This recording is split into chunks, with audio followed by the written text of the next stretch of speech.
Eu vou conceder a palavra agora à doutora Carmela Gruni, para, enfim, também falar sobre o mesmo parecer na indicação 088/2021 pela Comissão de Direito Constitucional, e depois vai falar o indicante.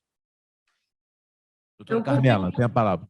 Obrigada, boa noite a todos. Cumprimento, então, todos os presentes na pessoa do nosso ilustre presidente em exercício, doutor Laerte. Então, o parecer teve a indicação para a relatoria minha e com o colega Igor, onde, posteriormente, eu realizei o estudo da PEC 521 e, a partir da sugestão do presidente da Comissão de Direito Constitucional, Sérgio Santa Ana, por meio de reuniões extraordinárias, foi discutido com os membros e aprovado por maioria pela Comissão de Direito Constitucional o parecer que concluiu o seguinte: desde o texto original da PEC 5, a chegada do parecer preliminar de plenário 10, manifesta uma direção de que o aperfeiçoamento das instituições jurídicas no Brasil deve ser constante, porque diariamente está em risco o acesso à justiça, o Estado democrático de direito, a cidadania e os direitos humanos. Não se verificou inconstitucionalidade material ou formal ao estabelecer direitos, vedações, forma de investidura e regime ético disciplinar, porque gera o protagonismo para a criação do mesmo a partir do anteprojeto vindo pelo MP. Eu estou ressaltando porque a comissão procurou, e eu procurei, dentro desse trabalho de pesquisa, analisar toda a movimentação dessa PEC até a chegada da última versão que foi levada para a discussão. Também estimula a participação com deliberação, constituindo-se fundamento do Estado democrático de direito, exemplo a ser seguido por outros órgãos.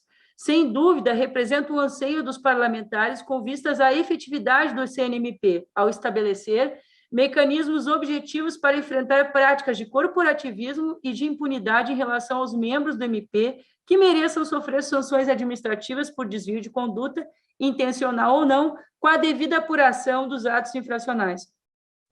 Ao indicar que o CNMP terá prazo para elaboração de código de ética do MP, visa definir condutas e reforçar o dever de juridicidade dos atos administrativos, como de defender e promover a legalidade, a impessoalidade, a moralidade, a eficiência, a publicidade e, sobretudo, a primazia do interesse público.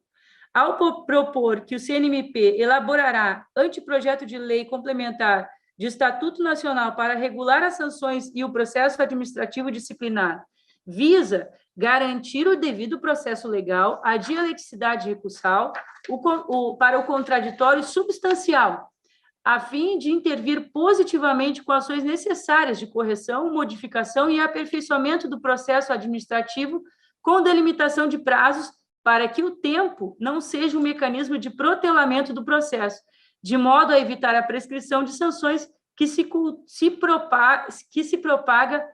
propagar a cultura da impunidade, a qual, infelizmente, assola a realidade brasileira. Ao Congresso Nacional, cabe representar os interesses da sociedade na prevalência do interesse público, oportunizando o diálogo, a criação de leis, com estímulo ao protagonismo cívico, ponderando o histórico da construção democrática institucional do Estado Federal.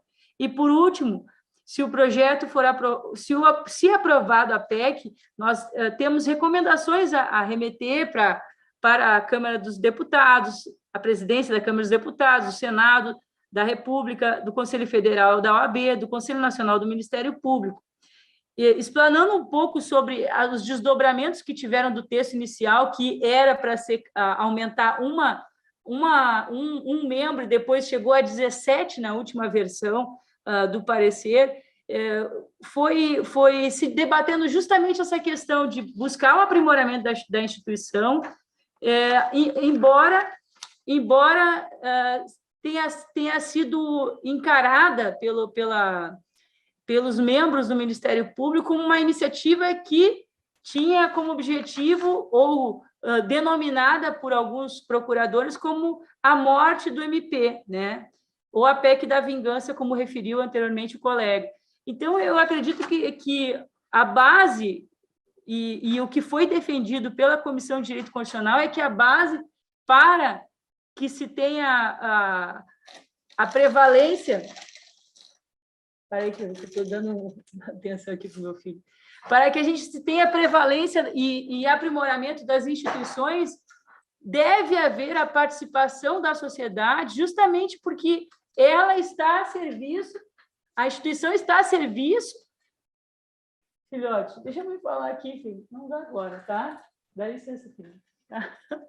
A instituição ela está a serviço da sociedade. Então, é importante, como um serviço essencial à justiça, que tem uma função essencial à justiça, que o Ministério Público veja com bons olhos a propositura do Congresso na figura dessa PEC que foi discutida e que teve desdobramentos com aumento de número de membros, com a possibilidade de um corregedor ser indicado de forma inicial pela Câmara, como se propõe, porque é justamente essa condição de aprimoramento e que lá nós vamos evidenciar, tanto pelos exemplos que foram citados sobre a prescrição, em casos como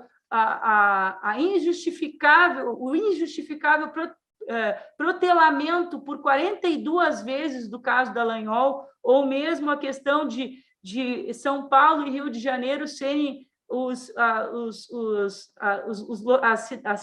estados com maior índice de arquivamento de inquérito de pessoas negras, que é uma preocupação também, e que deve haver um aprimoramento nesse sentido, porque isso não pode ser banalizado, né? E, por último, que eu peguei os dados do Fórum Brasileiro de Segurança Pública, de 9 a cada 10 casos de mortes provocadas por policiais nas capitais fluminense e paulista, aponta a pesquisa desenvolvida pelo Fórum em 2016, ao arquivamento, de 9 a cada 10. Então, a Comissão de Direito Constitucional ela vai no sentido de constitucionalidade, é um projeto de emenda à Constituição que estabelece a participação cidadã e não altera a autonomia institucional. Inclusive, foi debatido na comissão a questão do regimento interno do Ministério Público, a qual estabelece que as decisões também são levadas ao plenário.